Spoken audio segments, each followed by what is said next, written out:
teman-teman, pernah nggak sih kalian bertanya-tanya kenapa seseorang bisa mengalami gangguan pendengaran? Nah, kali ini kita akan membahas patofisiologis pendengaran. Yuk kita simak bareng-bareng.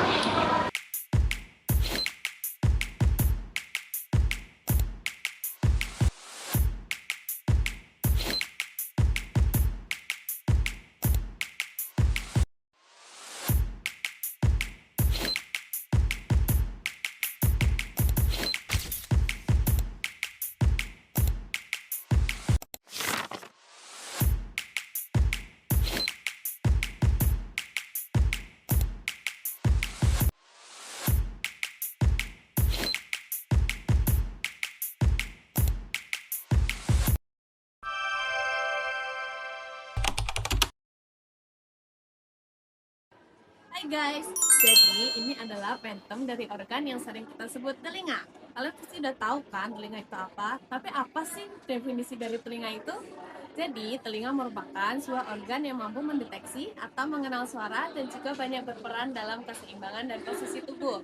Setiap manusia itu memiliki satu pasang telinga yang satu sama lainnya itu terletak simetris pada bagian yang berlawanan di kepala, yang itu berfungsi untuk menjaga keseimbangan dan lokalisasi suara. Lalu, telinga merupakan organ tubuh yang berfungsi untuk mendengar suara atau bunyi, juga merupakan organ keseimbangan. Suara yang dapat kita dengar adalah suara yang memiliki frekuensi antara 20 Hz sampai 20.000 Hz. Berikutnya yaitu anatomi telinga secara umum. Telinga merupakan organ pendengaran dan keseimbangan yang tersusun atas 3 bagian utama, yaitu telinga luar, telinga tengah, dan telinga dalam.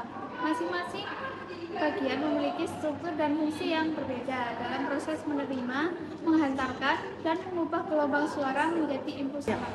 Di bagian telinga luar ada daun telinga, liang telinga, dan membran timpani. Di bagian telinga tengah ada malleus, incus, stapes, dan tuba eustachius.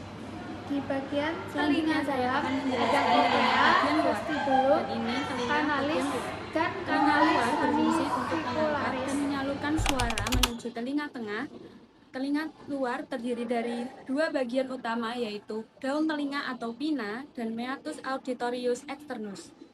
Yang pertama ini namanya daun telinga atau pinna, merupakan bagian telinga yang terlihat dari luar. Fungsinya untuk menangkap dan mengumpulkan gelombang suara.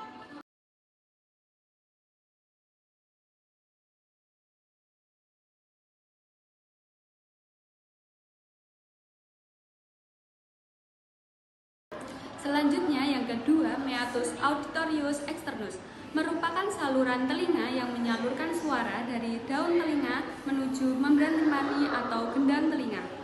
Saluran ini juga memiliki rambut halus dan serumen yang membantu melindungi telinga dari debu dan benda asing.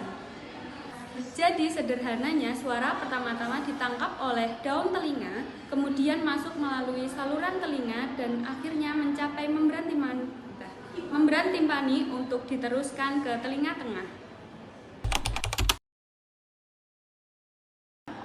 Hai teman-teman sekalian, hari ini saya akan menjelaskan tentang telinga bagian tengah. Nah, apa sih itu telinga bagian tengah? Telinga bagian tengah adalah telinga yang berada di antara telinga luar dan juga telinga dalam. Nah, di bagian telinga ini terdapat membran timpani, tulang pendengaran, dan juga tuba eustachius. Nah, yang pertama saya akan menjelaskan tentang apa sih itu membran timpani. Membran timpani atau sering kita sebut dengan gendang telinga adalah selaput tipis yang berfungsi menerima getaran suara dari telinga luar, lalu kemudian mengubahnya menjadi getaran mekanik dan meneruskannya ke tulang pendengaran. Selanjutnya ada tuba eustachius. Tuba eustachius adalah saluran yang menghubungkan antara telinga tengah dan juga nasofaring. Jadi fungsinya untuk menyamakan tekanan udara di dalam telinga tengah dengan tekanan udara luar. Nah, saya akan menjelaskan tentang apa sih telinga tengah sebagai sistem kemik. Telinga tengah sebagai sistem kemik adalah bekerja untuk meneruskan dan memperkuat getaran suara. Nah, getaran dari membran timpani tersebut diteruskan melalui malleus, incus, dan juga stapes, kemudian diteruskan ke telinga bagian dalam.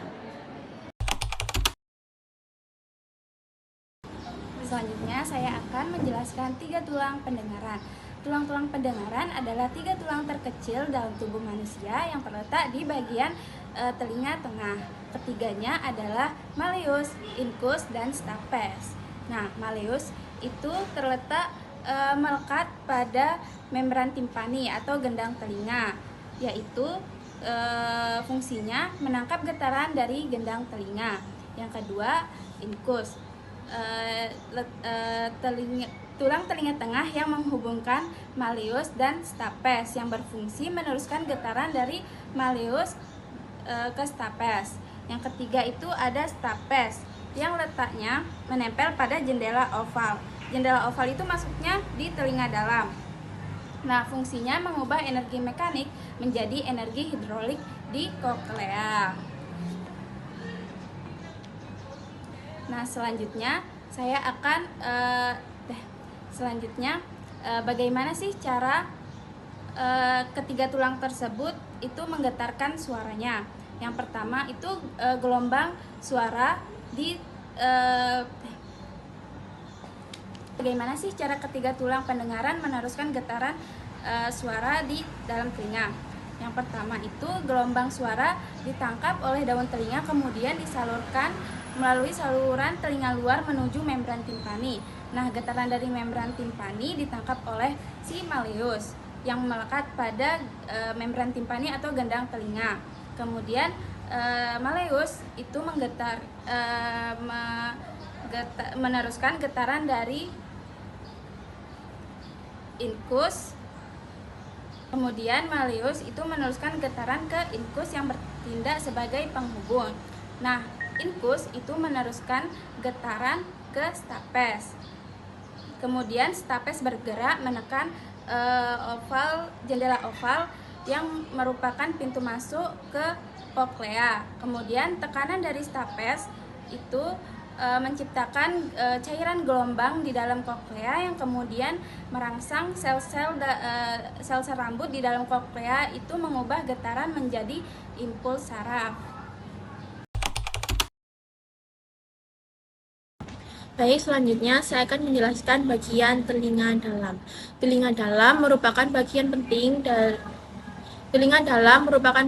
dalam dari telinga yang berperan penting dalam proses pendengaran dan juga menjaga keseimbangan tubuh.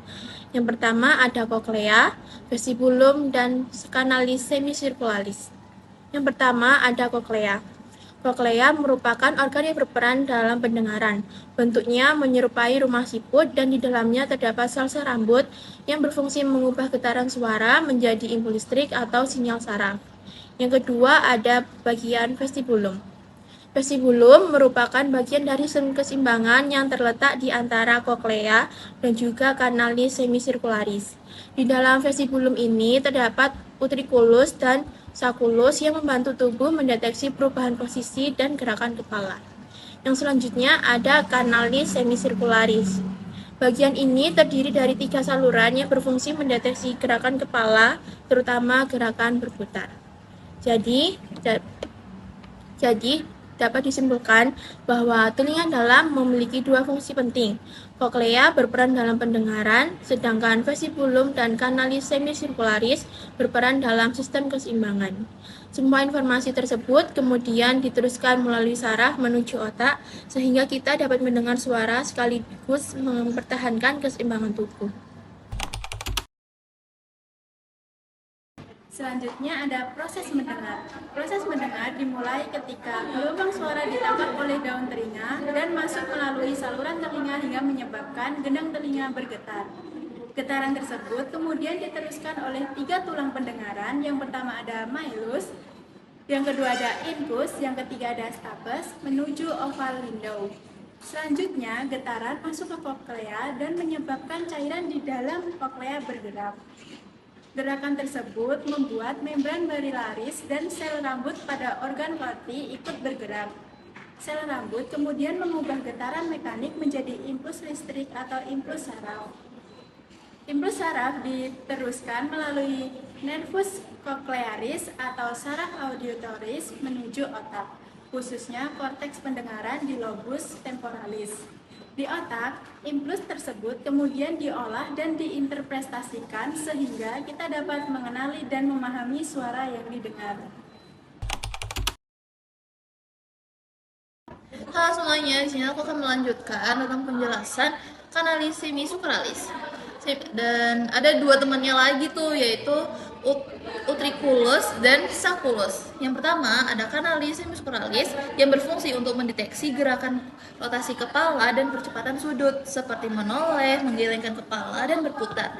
Terdiri dari tiga saluran, yaitu superior, posterior, dan lateral. Dan tadi aku juga ada sebut dua itu, yaitu ada utriculus yang berfungsi untuk mendeteksi percepatan linier horizontal seperti maju dan mundur ataupun miring. Yang kedua ada sacculus, yaitu mendeteksi gerakan seperti maju dan miring. Selanjutnya, aku di sini akan menjelaskan tentang nervus vestibular. Nervus vestibular merupakan bagian dari nervus ke-8 atau nervus vestibulococalis, yaitu yang membawa informasi mengenai keseimbangan telinga menuju ke otak. Informasi yang dibawa berasal dari kanalis semicircularis dan utricularis serta sacculus. Informasi tersebut diteruskan ke necus vestibularis dan di batang otak dan cerebellum. Kemudian diproses untuk membantu mengatur keseimbangan, postur, dan koordinasi gerakan mata. Selanjutnya, pendengaran itu tuh berasal atau berawal dari gelombang suara yang ditangkap oleh telinga, lalu masuk melalui liang telinga dan menggetarkan membran timpani. Kemudian diteruskan oleh tulang pendengaran seperti melius, incus, dan stapes. Lalu masuk ke koklea dan menggerakkan cairan koklea dan sel rambut di organ korti. Diubah menjadi impuls listrik, lalu diteruskan melalui nervus cochlearis ke otak. Dan step terakhir dipersepsikan sebagai suara. Yang selanjutnya ada keseimbangan. Keseimbangan merupakan pergerakan atau perubahan posisi kepala yang dideteksi oleh kanalis semicircularis, utriculus, dan sacculus. Kemudian rangsangan diterima oleh sel rambut vestibular, lalu impuls dibawa oleh nervus vestibular, kemudian diproses di batang otak dan cerebellum, menghasilkan respon untuk mempertahankan keseimbangan, postur, dan gerakan mata. Kesimpulannya, telinga memiliki dua fungsi utama, yaitu koklea sebagai pusat pendengaran dan sistem vestibular untuk keseimbangan. Keduanya bekerja untuk mengubah rangsangan mekanik menjadi impuls syaraf yang kemudian diproses oleh sistem saraf pusat. Terima kasih.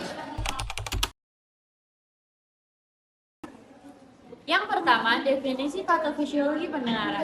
Patofisiologi pendengaran adalah perubahan fungsi sistem pendengaran akibat gangguan atau kerusakan yang dapat mempengaruhi kemampuan mendengar serta perkembangan bahasa. Yang kedua ada telinga luar.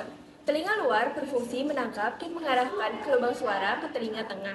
Gangguan yang dapat terjadi antara lain jaring impaksi dan ototitis eksterna. Dampaknya adalah terhambatnya konduksi suara sehingga menimbulkan gangguan pendengaran konduksi. Yang ketiga ada telinga tengah. Telinga tengah berfungsi mengubah gelombang suara menjadi getaran mekanik. Gangguan yang sering terjadi yaitu otitis media, disfungsi tuba eustachius, dan otoscleris yang menyebabkan penurunan transmisi suara koklea.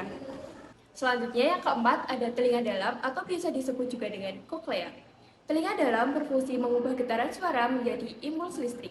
Gangguan yang dapat terjadi meliputi presbikusis, gangguan akibat kebisingan, dan otoksisitas. Dampaknya adalah gangguan pendengaran sensorineural sehingga persepsi suara menjadi tidak jelas.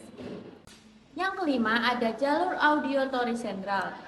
Jalur auditory sentral berfungsi meneruskan dan memproses sinyal suara ke otak. Gangguan seperti ANSD dan CAPD dapat menyebabkan kesulitan dalam memahami dan menginterpretasikan suara yang didengar.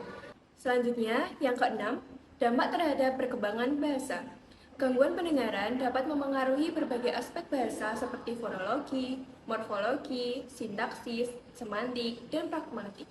Akibatnya, individu dapat mengalami kesulitan dalam memahami maupun menggunakan bahasa secara efektif. Yang ketujuh ada jenis gangguan pendengaran. Secara umum terdapat 3 jenis gangguan pendengaran. Yang pertama ada konduktif, yang kedua ada sensoneural, dan yang ketiga ada campuran. Jenis ketiga ini memiliki lokasi, gangguan, penyebab, serta pendekatan terapi yang berbeda. Yang kedelapan ada pemeriksaan audiologis. Pemeriksaan yang dapat dilakukan antara lain timpanometri untuk menilai fungsi telinga tengah, OAE untuk pemeriksaan fungsi sel rambut koklea, APR untuk mengevaluasi jalur saraf pendengaran, dan PTA untuk mengukur ambang dengar. Yang kesembilan ada implikasi terapi bicara. Program terapi bicara harus disesuaikan dengan jenis gangguan pendengaran yang dialami klien. Terapi dapat berupa stimulasi bahasa, pelatihan auditori, penggunaan alat baru dengar, maupun strategi komunikasi alternatif. Yang ke-10 ada referensi atau penelitian pendukung. Penelitian menunjukkan bahwa intervensi dini pada anak dengan gangguan pendengaran memberikan hasil perkembangan bahasa yang lebih baik. Selain itu, terapi tidak hanya berfokus pada telinga, tetapi juga pada aktivitas jalur auditori di otak. Yang terakhir dari patofisiologi pendengaran adalah kesimpulan.